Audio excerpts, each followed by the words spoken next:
Hello friends, once again welcome to our channel future nursing officer. एक बार फिर से मैं आपका बहुत बहुत स्वागत करता हूं फ्यूचर नर्सिंग ऑफिसर चैनल में।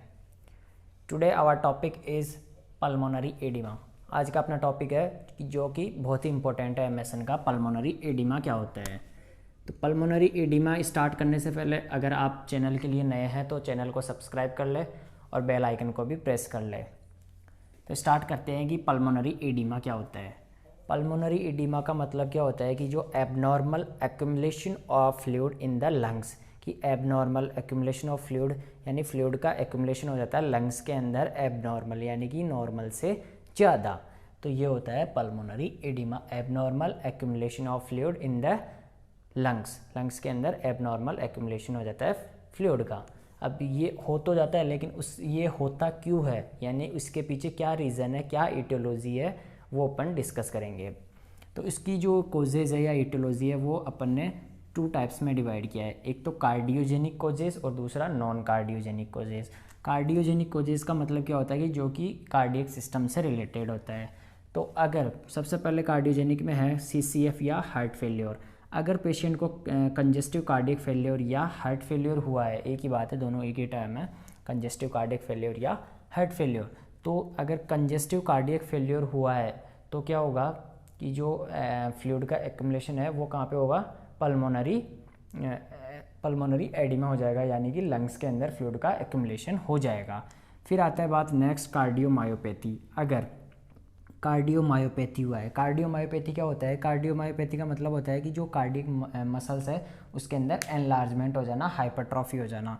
तो अगर ये हो गया है तो भी क्या होगा, पल्मोनरी एडिमा होगा। फिर आता है नेक्स्ट वाल्व डिजीज़। वो जो वाल्व डिजीज़ होती है उनकी वजह से भी क्या होता है, पल्मोनरी एडिमा हो जाता है, ये भी डेफिनेट कोज है। तो वाल्व डिजीज़ के अंदर मोस्टली कौन सी वाल्व की डिजीज़ होती है? मिट्रल और आवर्टिक। ये दो जो वाल्व डिजीज़ होती है, स्टेनोसिस हो चाहे रिगर्जिटेशन, उनकी वजह से भी पल्मोनरी एडिमा हो सकता है। अब मिट्रल वॉल में क्यों होगा? मिट्रल वॉल में इसलिए होगा क्योंकि जो ब्लड है जो लेफ्ट एट्रियम से लेफ्ट वेंट्रिकल के अंदर नहीं जा पा रहा है, इस वजह से फ्लूइड कहाँ एक्यूमुलेट होगा, लंग्स के अंदर। फिर आता है आरोटिक। आरोटिक में क्यों होगा? क्योंकि जो आरोटिक वाल्व है उससे ब्लड कहाँ नहीं जा रहा, बॉडी के अंदर नहीं जा रहा, बॉडी के अंदर नहीं जा रहा तो वो एक्यूमुलेट कहाँ होगा, चेम्बर्स के अंदर, लेफ्ट साइड हार्ट के अंदर, और लेफ्ट साइडेड हार्ट के अंदर अगर एक्यूमुलेट होगा तो फिर वो फुल होने के बाद वो कहाँ एक्यूमुलेट होगा, लंग्स के अंदर एक्यूमुलेट हो जाएगा। तो ये कुछ कार्डियोजेनिक कोजेज होते हैं। फिर आता है नेक्स्ट है सीवियर MI। अगर सीवियर मायोकार्डियल इन्फेक्शन हुआ है तो उस कंडीशन में भी पल्मोनरी एडिमा होता है। फिर आता है कार्डियक टेम्पोनार्ड। कार्डियक टेम्पोनार्ड कार्डियक टेम्पोनार्ड की मैंने एक पर्सनल क्लास ली है कि कार्डियक टेम्पोनार्ड क्या होता है। तो इसका जो कार्डियक टेम्पोनार्ड की वजह से भी पल्मोनरी एडिमा होता है। और अगर आपको कार्डियक टेम्पोनार्ड पढ़ना है तो इसका लिंक है वो डिस्क्रिप्शन में आपको मिल जाएगा, तो वहाँ से आप कार्डियक टेम्पोनार्ड पढ़ सकते हैं। ये भी एक काफ़ी इंपॉर्टेंट डिजीज़ होती है कार्डियक टेम्पोनार्ड। फिर आता है next non cardiogenic causes. Non cardiogenic यानी एक्सेप्ट कार्डियक सिस्टम। फिर इसके अंदर आता है अपर एयरवे ऑब्स्ट्रक्शन। अगर अपर एयरवे के अंदर कोई ऑब्स्ट्रक्शन हुआ है तो उस वजह से भी क्या होता है कि जो पल्मोनरी एडिमा हो सकता है। फिर आता है लंग्स के अंदर अगर इन्फेक्शन हुआ है तो उसकी लंग इन्फेक्शन की वजह से भी क्या हो सकता है, पल्मोनरी एडिमा हो सकता है। फिर आता है नेक्स्ट किडनी डिजीज़। अगर किडनी के अंदर कोई डिजीज़ हुई है तो वो भी क्या कोज कर सकती है, पल्मोनरी एडिमा कोज कर सकती है। अगर इसलिए इसमें किडनी डिजीज़ में क्यों होता है, क्योंकि अगर किडनी डिजीज़ हो गई तो उससे क्या होगा, यूरिन का आउटपुट नहीं हो पाएगा, इस वजह से। फिर आता है स्मोकिंग या exposure to toxic material.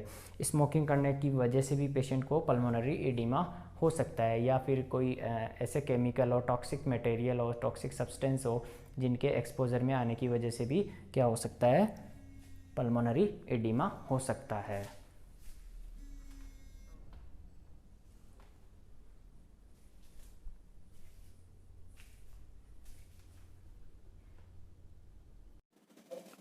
Now next is sine and symptoms. ऐसे कौन कौन से साइन सिम्टम्स है जो कि पल्मोनरी एडिमा में अपने को देखने को मिलते हैं या क्लिनिकल मैनिफेस्टेशंस।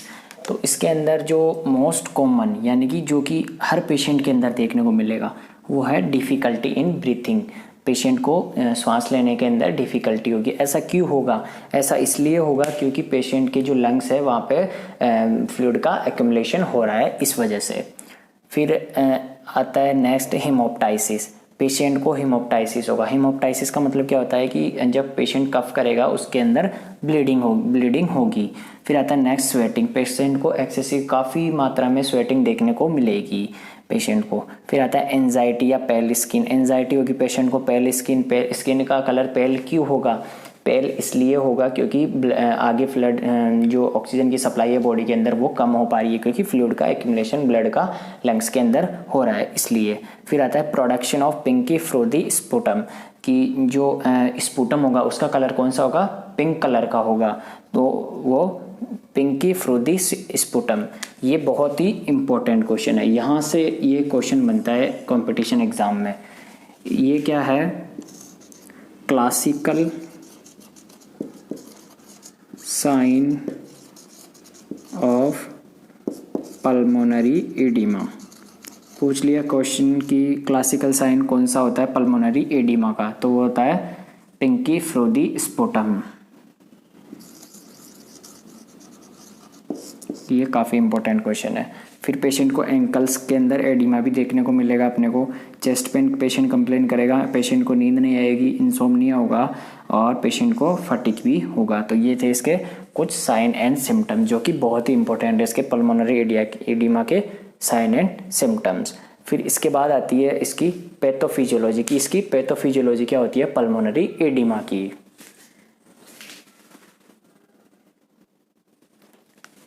इसकी जो पैथोफिजियोलॉजी है वो भी इजी सी है लेकिन काफ़ी इम्पोर्टेंट है। तो देखते हैं पैथोफिजियोलॉजी। कोई भी ड्यू टू एटियोलॉजिकल फैक्टर, कोई भी अभी अपन ने देखे कार्डियोजेनिक कॉजेज या नॉन कार्डियोजेनिक कॉजेज, उसके अंदर कोई भी एटियोलॉजिकल फैक्टर की वजह से क्या होगा? फ्लूइड का है वो एक्यूमुलेशन हो जाएगा किसके अंदर? इंटरस्टिशियल स्पेस के अंदर या एल्वेलाई के अंदर। तो ये इसके अगर फ्लूइड का एक्यूमुलेशन हो गया तो क्या होगा?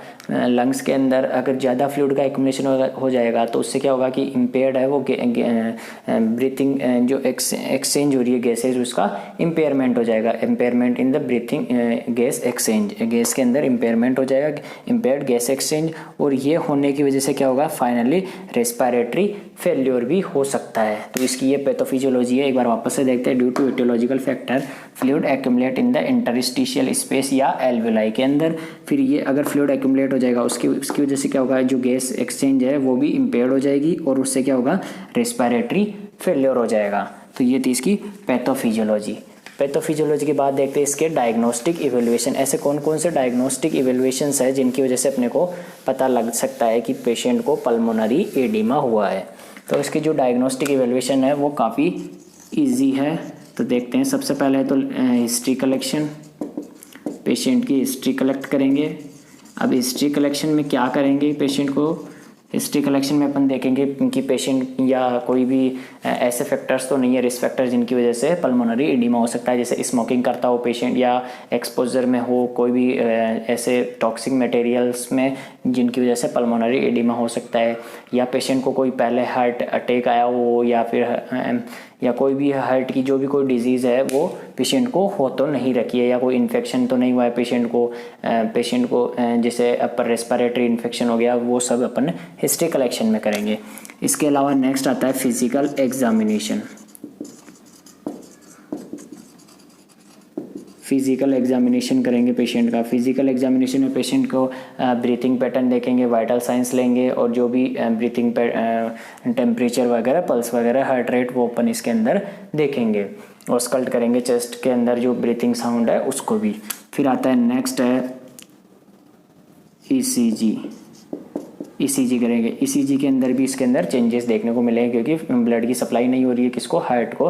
तो इसके अंदर ईसीजी चेंजेस भी देखने को मिलेंगे। फिर आता है नेक्स्ट है इसका चेस्ट एक्सरे, जो कि काफ़ी इंपॉर्टेंट होता है। Chest X-ray of chest.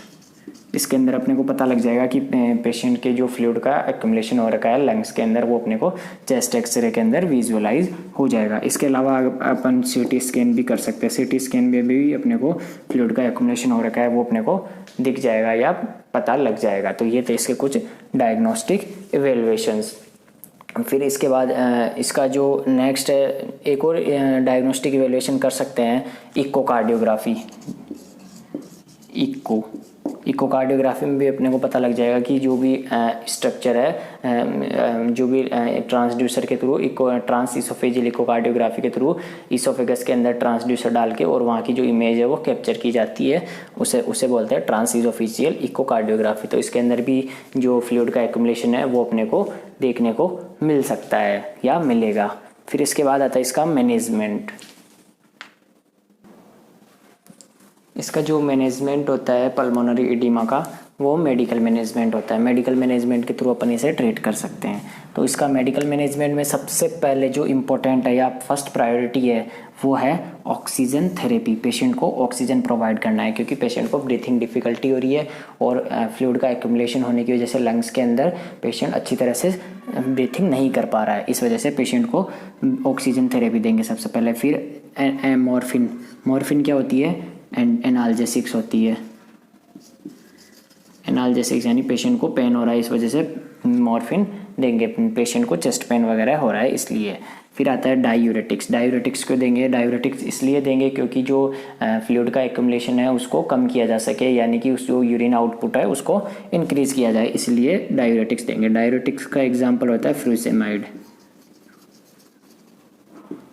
फ्रिजेमाइड, ये इसका एग्जाम्पल होता है। फिर आता है नेक्स्ट वेजोडाइलेटर। वेजोडाइलेटर इसलिए देंगे क्योंकि पल्मोनरी हाइपरटेंशन हो रहा है, इस वजह से जो ब्लड वेसल्स है उसको डायलेट करते हैं वेजोडाइलेटर।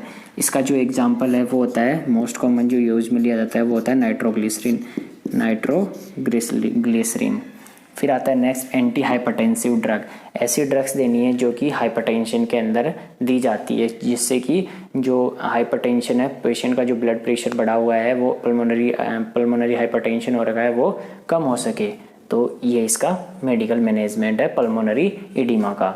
तो ये पल्मोनरी एडिमा कंप्लीट हुआ। इसके अंदर अपन ने डेफिनेशन देखी पल्मोनरी एडिमा क्या होता है, फिर उसके बाद इसके कॉजेज देखे, जो इसके साइन सिम्टम्स होते हैं वो क्या होते हैं, और जो पैथोफिजियोलॉजी के अंदर ये कोई भी एटियोलॉजिकल फैक्टर की वजह से लास्ट में जाके इसके अंदर रेस्पिरेटरी फेलियर भी हो सकता है। फिर इसके जो डायग्नोस्टिक इवेल्युएशंस इतनी ज़्यादा कुछ इंपॉर्टेंट थे नहीं, लेकिन इसका जो साइन सिम्टम्स है वो काफ़ी इंपॉर्टेंट है। जैसे क्लासिकल साइन कौन सा होता है वो इंपॉर्टेंट है, जो कि कॉम्पिटिशन एग्जाम के अंदर पूछा जाता है। फिर इसके बाद आता है इसका मैनेजमेंट में अपन को सबसे पहले अपने को क्या करना है, ऑक्सीजन थेरेपी देनी है। ऑक्सीजन थेरेपी के बाद इसका जो मेडिसिन वगैरह जो भी है वो अपने को देनी है। तो ये था पल्मोनरी एडिमा।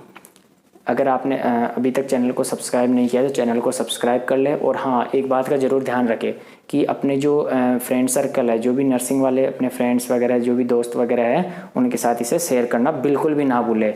और आप भी अपने जो रेगुलर क्लासेज है वो रेगुलर क्लासेज लेते रहिए। Thank you so much, bye.